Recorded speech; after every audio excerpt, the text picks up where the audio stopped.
All right, so we left off with the first step of changing the y prime to dy dx. The next thing I'm going to do is I am going to separate and put all the x's on one side and all the y's on the other, which in this case, I can just cross multiply to make that happen. So y squared dy equals x squared dx. That should work.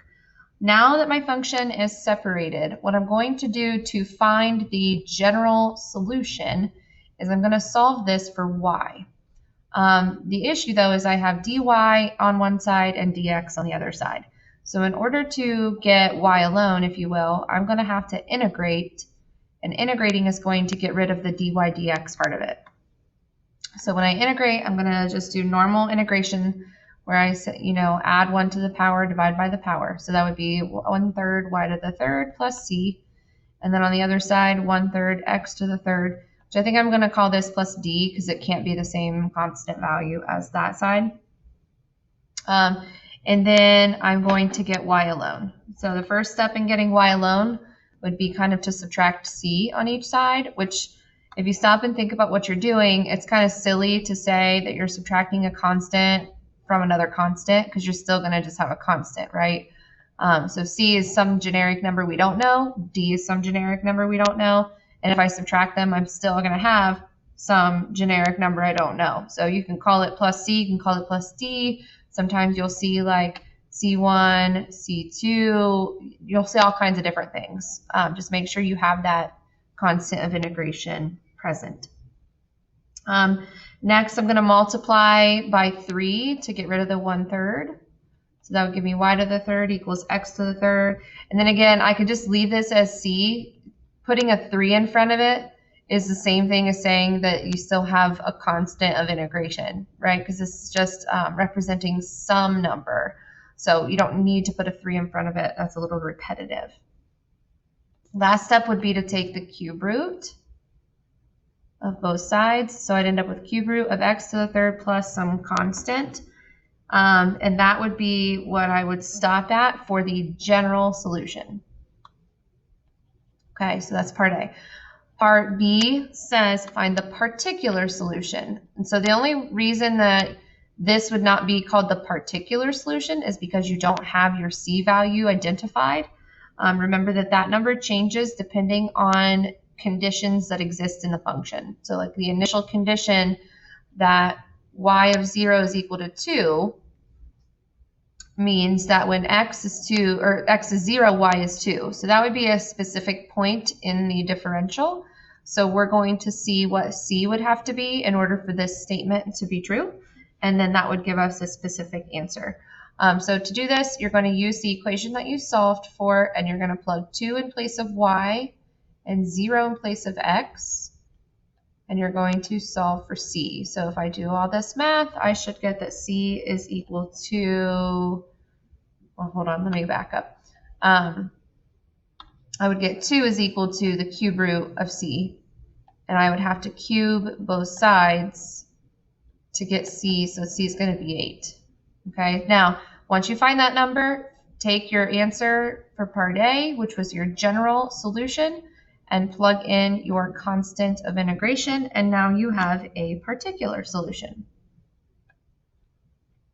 Okay, example 2, solve the differential. So the dy dx is already in place. What I want to do now is get all y's on one side, all x's on the other. Cross multiplying seems like it's going to work for us. So I would have 2y plus cos y dy is equal to 6x squared dx. That worked. Next step would be to get y alone. So I'm going to integrate both sides. So I need to integrate y, or 2y, so that would be 2y squared divided by 2, which would just be y squared. Antiderivative of cos is sine. And I need my constants.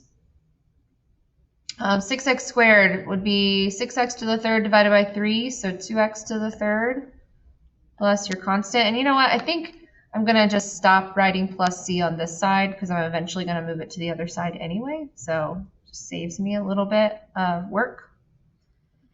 Okay, now at this point, I showed you this example because you get to a point right here where you can do no more. Normally what we try to do is we try to solve the equation for y. It is not possible here. It's not possible because you have a y in two locations, and there is no way that you can factor that out since one of those things is a trig function. So this would be your answer. This is your general solution. All right, let's do one more like this, and then I'll show you something a little bit more on like the BC level of difficulty. So make y prime dy dx.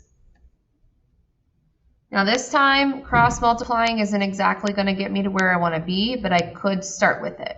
So I would have 1 dy equals x squared y dx.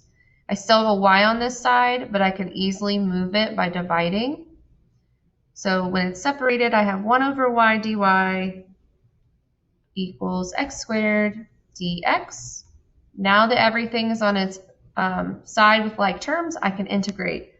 So integrate 1 over y, and you get ln of y. And then on the other side, I'd have 1/3 x to the third plus my constant. All right, now this one, there is a way to get y alone because y is just inside of the logarithm function. So what you're going to do is you're going to use logarithm rules. Remember, take the base, in this case e, take the base, make it the base, take the outside, make it the exponent, and take the inside and make it the other side. Okay, so there's where I'm at. There's a little bit more simplification that can happen here because there's an absolute value around y, and then this exponent is really messy. So the absolute value, I could get rid of that as long as I put plus or minus. And then what I can do with the exponent is I can use exponent rules. So if I'm adding the exponent, that would be the same as having two things with like bases multiplied together. And then I'm going to do one more simplification thing. E to the c. Let's evaluate. Let's kind of think about what that means. E is a number. C is a number, right? So a number raised to a power of another number is just going to equal some number. So what you will see often in Calc BC is you'll see if there is a constant raised to a constant power, you'll see that changed to some other letter. Usually that letter is K. Not sure exactly why it's K, but it's used very frequently. So I wanted to show you that. So in place of e to the c, I'm going to change it to K and leave it e to the 1/3 x to the third power. I also can get rid of the plus or minus because K is some constant that I don't know. Like I don't know whether K is positive or negative. So having the plus or minus in front is again a little repetitive and not necessary since K just represents some unknown value. So this would be the most simplified answer that you could get. All right, so that leads us to this situation. So what we're looking at here is actually a specific type of differential equation that we're going to identify in our next part of our lesson with logistic growth. This actually represents the derivative of a simple like growth and decay model, which I will show you. But our job is to solve it. So let's start with separating and getting like terms on either side. So I'm going to go ahead and cross multiply to get rid of the fraction setup.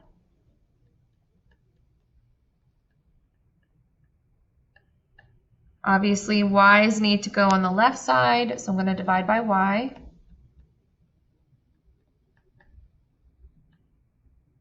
Okay, now this k is representing an unknown constant value, and I know that because dy dt tells me the letters I should be working with. So I should be working with y's and t's. Therefore, any other letter is going to represent a constant. Meaning k can be on this side. Okay, just keep in mind, it represents just a constant value. All right, so let's do our integration step. So we're going to get on the left side ln absolute value of y And remember that k is some constant value. So like if I said what's the antiderivative of 2, hopefully you would say 2x. So in this case, what's the antiderivative of k? And it's with respect to t. It would be kt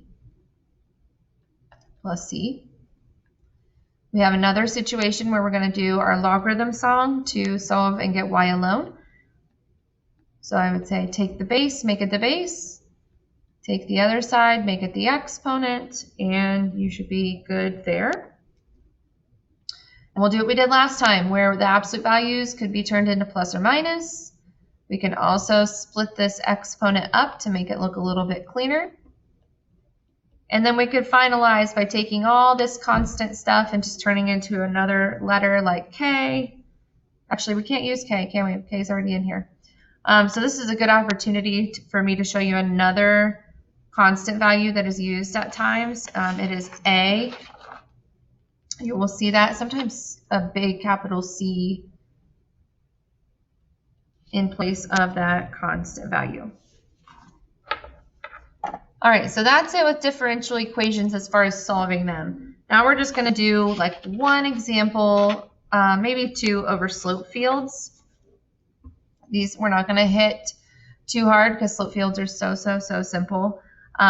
We're just going to go through a quick example. So a slope field is a way to show what the derivative is doing at any point in time in your differential equation. Okay, so remember your differential equation tells you the derivative is equal to 2 times the x value in this case. So you're going to make a chart of different locations on this little graph, and you're going to say what the slope would be at that location. Okay, so I'm going to pick different x values and different y values that represent ordered pairs on this graph. So -2, -2 would be down here. And I'm going to find what dy dx would be by plugging in the x's and y's, or in this case just the x, to your differential equation. So the derivative is equal to 2 times the x value, which would make it -4. Okay, so you're going to do this for several different ordered pairs on your graph. You could also, if you're good at mental math, you could also forego this table and just kind of do it in your head, which is fine with me. Okay, so I'm going to stop there and I'm going to show you how to make the graph. So I have, let me get rid of this actually. I have 3 different points identified. And I'm going to now make the graph for my slope field with this information. So it's really easy. You go to the location, which is -2, -2 down here, and you're going to graph a tiny little line, almost like a tiny little tangent line, through that dot that represents what you think a slope of -4 would look like. So negative has to be going down, and -4 would be a pretty steep little line. So I would just draw a little line like this to show that the slope is -4. Okay, there's no exact way to get it right. It just needs to be in the correct direction. -2, -1 also has a slope of -4. So I'm going to want to try to make these guys match. And in fact, anytime the x value is -2, the slope is going to be -4 because the x value is the only thing contributing to the slope measurement in this function. This won't always be the case, but in this function it is. So all of these slopes are going to be -4. When I look at a -1 x value, the y value doesn't matter in this particular differential because it's not used to compute the slope. So we'll just say in general, if x is -1, the slope would be 2 times that, which is -2. So I'm going to draw little lines again. I'm just going to try to make them look not as steep as before to show that there's a difference. Okay. What about when x is 0? When x is 0, you would do 2 times 0 and get a slope of 0. So a 0 slope is like a little flat line. So you're going to draw that in everywhere that there's a 0 value for x. And you kind of just continue doing this. Okay, so fill out your table. and make little lines. And I'm going to show you how to read it. Okay, so I've made a slope field, and what this is showing me is it's showing me the slope of the original function for this differential. So do you see how it's like steep over here, less steep, flat in the middle, and then steep again? Decreasing to flat to increasing, right? That's like the curve, or the waves are kind of showing that movement. Well, why is that? Well, let's investigate. This statement up here is saying that the derivative is equal to 2x. Well, if the derivative of a function is 2x, what would the parent function be, or the original function? Wouldn't it be x squared? The derivative of x squared is 2x, right? So what we're showing in this slope field is that the original function, function y, is equal to x squared, which is why you're seeing this sort of like U shape, because the original function was a parabola. Okay, one more question. We're going to look at the slope fields and see if we can match them up, and then we'll move on to logistic growth. So match each slope field to the equations below. So you have equations that represent the slopes, and then you have these graphs. I feel like the easiest way to do this is to guess and check using points. So I'm going to pick a point, maybe like, I don't know, 1, 1. And I'm going to put a point at 1, 1 on each of these graphs. And we are going to kind of plug those numbers in. 1, 1, which is the x and the y value. Plug them in and see what the slope should be at those locations. So if I plug in 1 for y and 1 for x, according to equation 1, the derivative should be positive 1. Equation 2, plug in 1 and 1, and you still get 1. Equation 3, if you plug those in, you get negative 1, and same for equation 4. So that helps me to narrow it down, because if you look at these graphs, only graphs A and B have positive slopes in that location. Graphs C and D have negative slopes. So I know 3 and 4 have to be either C or D. And I know that 1 and 2 have to be either A or B.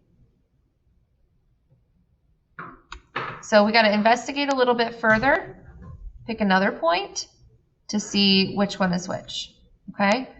Now, what I would do is I'm going to focus on graph A and B first, and I'm going to look at some place where they are different, which, let's see, maybe like right here, maybe 0, maybe not 0, let's go half, negative 1.